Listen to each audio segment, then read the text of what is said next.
بعد التعادل أمام شباب بولوزداد في الجولة الرابعة من دوري أبطال أفريقيا وتصدر المجموعة برصيد 6 نقاط، النادي الأهلي في مهمة صعبة خارج الديار.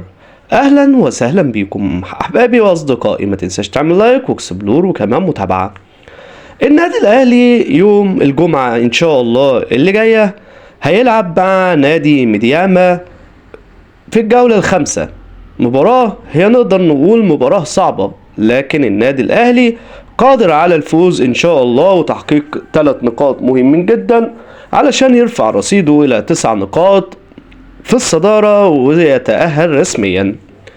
المباراة إن شاء الله اللي هتتلعب يوم الجمعة الساعة 6 مساء بتوقيت القاهرة على قنوات بي إن سبورتس الرياضية الناقل الحصري للبطولة. لكن السؤال هنا، هل في قنوات مجانية هتذيع المباراة؟ حتى الآن لسه مفيش أي قناة أعلنت إنها هتذيع المباراة، لكن إن شاء الله من المنتظر أنها ستذاع على القناة الجزائرية المفتوحة، لكن لسه مفيش أي كلام مؤكد. وإحنا هنا إن شاء الله هنوافيكم بكل جديد، لكن ما تنساش تعمل لايك واكسبلور وكمان متابعة، وكمان ما تنساش تعمل اشتراك في القناة. ومن المنتظر مفاجآت في التشكيل بعد التعادل أمام شباب بولوزداد في ظل غياب محمد الشناوي عن الفريق. دمتم بخير.